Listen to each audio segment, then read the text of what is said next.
Hello friends, welcome to SSC coaching centre. दोस्तों, आज के वीडियो में देखेंगे बहुभुज के प्रश्न। पॉलीगन बहुभुज बहुत ही इंपॉर्टेंट चैप्टर है। प्रश्न ज़्यादा नहीं है, बस आपके लिए कुछ इंपॉर्टेंट प्रश्न ले लिए हैं जिससे कि आपको सभी क्वेश्चन करने में मदद मिलेगी। ठीक है, तो स्टार्ट करेंगे। छोटा वीडियो है लेकिन काफ़ी हेल्पफुल है। तो स्टार्ट करते हैं। पहला प्रश्न है आपका, एक समबाहु बहुभुज के सभी अंतः कोणों का योग उसके सभी बाह्य कोणों के योग का दोगुना है, वह बहुभुज है। बहुत अच्छा प्रश्न है। देखिए, मैं आपको बता दूं कि सभी अंतः कोणों का योग क्या होता है। सभी अंतः कोणों का योग क्या होता है? n-2 into 180 degree. ठीक है, ये होता है सभी अंतः कोणों का योग।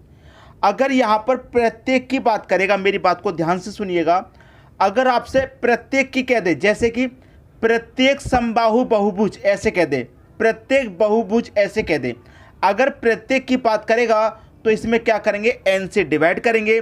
अगर प्रत्येक की बात नहीं करेगा तो n से डिवाइड इसमें नहीं करेंगे। बात क्लियर है? अब यहाँ पर प्रत्येक की बात उसने नहीं कही है तो n से डिवाइड हमको नहीं करना। कह रहा है कि सभी अंतः कोणों का योग उसके सभी बाह्य कोणों के योग का दोगुना है। बाह्य कोणों का योग कितना होता है? बाह्य कोणों का योग होता है 360 डिग्री, और बाह्य कोण के योग का क्या है? दोगुना है। दोगुना है तो भैया दोगुना कर दो। सभी अंतः कोणों का योग 180 डिग्री, बाह्य कोणों का 360, दोगुना है तो दोगुना कर दो। ठीक है, अब n की वैल्यू हमारे पास क्या है? क्या आपको पता है n की वैल्यू क्या है? n की वैल्यू आपको पता नहीं है, n की वैल्यू आपको निकालनी है, n-2। ठीक है, यहाँ पर देखिए 180 से 360 कट जाएगा 2 बार में, और 2 का गुना 2 से हो जाएगा तो कितना हो जाएगा? 4। तो बराबर में इधर कितना आ गया? 4। क्लियर? n बराबर, ये माइनस का 2 बराबर के इधर आएगा तो प्लस का 2 हो जाएगा। तो 4 माइनस का 2 इधर आके प्लस का 2, और 4 में 2 जोड़ देंगे तो कितना हो जाएगा? 6। n की वैल्यू कितनी आ गई? 6। n का मतलब यहाँ पर क्या है? पूछ रहा है कि एक समबाहु बहुभुज वो कितने का बहुभुज है? 6 कोण वाला है, 7 कोण वाला है, 8 कोण वाला है। अब 6 निकल के आया n का मान, इसका मतलब ये क्या है? 6 कोण का मतलब क्या होता है भाई? 6 भुजाओं वाला। 6 भुजाओं वालों की क्या बोलते हैं? 6 भुजाओं वालों को बोलते हैं षष्ठभुज। बात समझ में आ गई? 6 भुजा वाले क्या बोलते हैं? षष्ठभुज। तो ये क्या होगा दोस्तों? एक षष्ठभुज होगा। एक षष्ठभुज ये दे रखा सी ऑप्शन में, ये आपके प्रश्न का बिल्कुल सही जवाब हो जाएगा। बात समझ में आ गई है? अब देखेंगे हम अगला प्रश्न।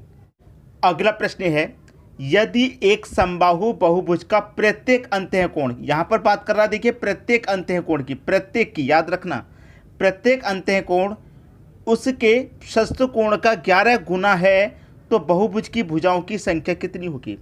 देखिए यहां पर प्रत्येक अंतः कोण का मान कितना होता है? मैंने आपको क्या बताया? n-2 प्रत्येक अंतः कोण का। ठीक है, अंतः कोण का मान 180 डिग्री। ठीक है, बराबर क्या कह रहा है कि षष्ठकोण का 11 गुना हो तो बहुभुज की भुजाओं की संख्या कितनी है? भाई बहुत बढ़िया प्रश्न है। देखिए आपको बहुत अच्छे से मालूम है कि ये क्या होगा? हमारा अंतः कोण, और 360 कितना होता है भैया? हमारा बाह्य कोण। ठीक है, 180 डिग्री अंतः कोण, 360 डिग्री बाह्य कोण। अब यहाँ पर कितना क्या है? षष्ठ कोण का 11 गुना है, तो यहाँ पर 360 को हम क्या कर देंगे? 11 गुना कर देंगे। ठीक है, अब यहाँ पर प्रत्येक की इसने बात कही है, तो प्रत्येक का मतलब मैंने आपको क्या बताया कि n से डिवाइड करेंगे बटे में। यहाँ पर भी हम क्या करेंगे? n से डिवाइड करेंगे। याद रखना, हमेशा के लिए बता रहा हूँ कि प्रत्येक की बात करेगा तो बटे में n रखना है आपको। अब n से n कट जाएगा बराबर में। ठीक है, नीचे नीचे कट गया। अब देखिए यहाँ पर हमें दे रखा है षष्ठकोण, n की वैल्यू हमें दे रखी है षष्ठकोण। यहाँ पर n की वैल्यू हमें क्या दे रखी है? षष्ठकोण दे रखा पहले से ही।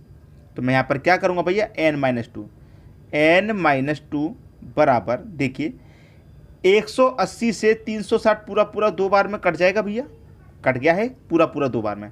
बराबर इधर कितना है? 11। 11 का उल्टा 2 से करेंगे, 11 दूनी का 22 हो जाएगा। ठीक है, 11 दूनी का 22। अब देखिए n बराबर, ये माइनस का 2 इधर आके प्लस का 2, तो 22 में 2 जोड़ देंगे, कितना हो जाएगा भैया? 24 हो जाएगा। n की वैल्यू आपकी कितनी आ गई? n की वैल्यू आ गई 24। डी ऑप्शन में दे रखा है, ये आपके प्रश्न का बिल्कुल सही आंसर हो जाएगा। तो यहाँ पर हमसे पूछ रहा था ना कि बहुभुज की भुजाओं की संख्या कितनी होगी, तो n का मतलब भुजाओं की संख्या कितनी होगी? 24 हो जाएगी। और जबकि हमें यहाँ कितना दे रखा था कि षष्ठ कोण का 11 गुना है, तो हमने यहाँ पर 11 गुना कर दिया था। पिछले प्रश्न में 2 गुना दिया गया था, इसमें 11 गुना दिया गया, तो हमने 11 गुना कर दिया। 10 गुना कहेगा 10 कर देंगे, 4 गुना कहेगा 4 कर देंगे। पूछ रहा भुजाओं की संख्या कितनी हो जाएगी, भुजाओं की संख्या 24 हो जाएगी। मतलब इसका मतलब ये है कि ये जो हमारा बनेगा ये 24 भुजाओं वाला एक बहुभुज बनेगा। ठीक है, क्लियर है। अब देख लेंगे हम अगला प्रश्न। अगला प्रश्न है, एक समबाहु बहुभुज के सभी अंतः कोणों का योग 1080 डिग्री। भाई ध्यान रखना प्रश्न में क्या कहा गया है, इसको सभी अंतः कोणों का योग 1080 डिग्री है। इस बहुभुज की भुजाओं की संख्या कितनी होगी। देखिए यहाँ पर मैं बता दूं कि n-2 इंटू 180 डिग्री होता है हमारा सभी अंतः कोणों का योग। ठीक है, लेकिन यहाँ पर कितना दे रखा मैं, यहाँ पर दे रखा है 1080 डिग्री के बराबर। तो बहुभुज की भुजाओं की संख्या पूछ रहा है कितनी होगी भैया। अब तो बता देंगे आप, अब तो कोई दिक्कत है ही नहीं। देखिए 0 से तो 0 कट जाएगा, 18 से 108 कितनी बार में कटेगा, 6 बार में। तो n-2 और इधर क्या है बराबर के 6 है। अब n बराबर माइनस का 2 इधर आके वही पहले की तरह प्लस हो जाएगा, माइनस का 2 इधर का है प्लस, तो कितना हो जाएगा, n की वैल्यू हो जाएगी 8। तो इसका मतलब ये है कि यहाँ पर हमसे पूछ रहा है कि बहुभुज की भुजाओं की संख्या कितनी होगी। भाई बहुभुज की भुजाओं की संख्या 8 हो जाएगी और 8 आपको पहले ऑप्शन में दिया गया है। बात क्लियर है। देखिए इस प्रश्न को हमने कितनी आसानी से कर दिया, कितनी जल्दी कर दिया। जल्दी कैसे हो गया, क्योंकि हम पहले से सीखते हुए आ रहे हैं कि इस प्रश्न को कैसे कर रहे हैं। पहले प्रश्न से ही आपको आइडिया मिल गया होगा कि इन प्रश्नों को कैसे किया जाता है। मैंने क्या कहा था कि प्रश्न कम रखे गए हैं, लेकिन इन प्रश्नों से आपको बहुत सारी हिंट मिल जाएगी। ठीक है, बात सभी को समझ में आ गई। अब देखेंगे अगला प्रश्न। अगला प्रश्न है, दो समबाहु बहुभुज की भुजाओं की संख्या का अनुपात 1:2 है। ये क्या है दोस्तों, भुजाओं की संख्या का अनुपात है। किसकी का, भुजा की का।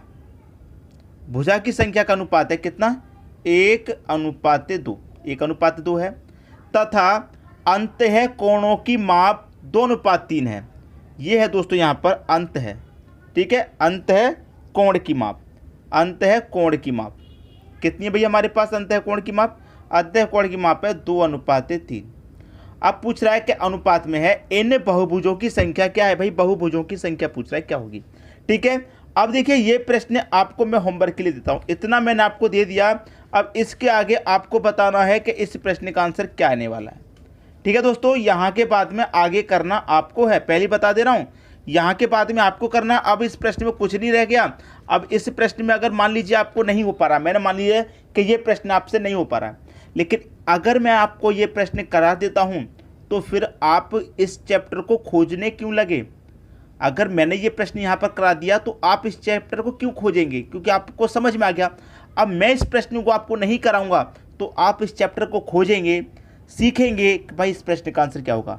मैंने नहीं बताया, आप किसी फ्रेंड से पूछेंगे, अपने किसी टीचर से पूछेंगे कि सर हमें ये सवाल दिया गया था लेकिन हमको बताया नहीं इसका आंसर है, इसका आंसर क्या आने वाला है। यही तो लॉजिक है। इसीलिए तो ये प्रश्न मैं आपको होमवर्क के लिए दे रहा हूँ, इसीलिए तो ये प्रश्न मैं आपको होमवर्क के लिए दे रहा हूँ। क्योंकि अगर मैं आपको इस प्रश्न को होमवर्क के लिए देता हूँ तो इस प्रश्न को सीखने की वजह से आप इसके आगे आने वाले और प्रश्नों को भी सीख जाएंगे।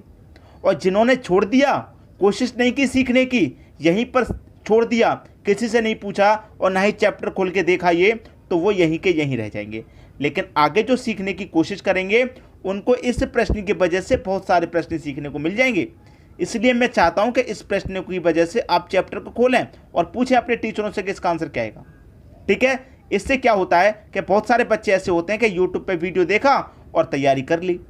ठीक है, अगर यूट्यूब पर वीडियो देखने के बाद आप तैयारी कर रहे हैं, अपनी किताब के चैप्टर नहीं खोल रहे हैं, ऐसा मत कीजिए। ठीक है, अब मैंने यहाँ पर ये प्रश्न आपको अटका दिया। अब हो सकता है कि ये प्रश्न यूट्यूब पे आपको ना मिले तो आपको किताब से ही सीखना पड़ेगा। हो सकता है कि बिल्कुल ऐसा का ऐसा प्रश्न आपको किताब में नहीं मिले, ऐसा का ऐसा प्रश्न किताब में नहीं मिलेगा। तो ऐसे प्रश्न को कैसे किया जाता है, ये कंसेप्ट आपको सीखने को मिलेगा। किससे, टीचर से सीखने को मिलेगा। अगर आपने इसका जवाब मुझे कल तक दे दिया तो ठीक है, अगर कल तक नहीं दे पाए तो फिर मैं इसका आंसर आपको बताऊंगा क्या आने वाला है। ठीक है दोस्तों, बात समझ में आ गई। वीडियो देखने के लिए आपका बहुत बहुत धन्यवाद।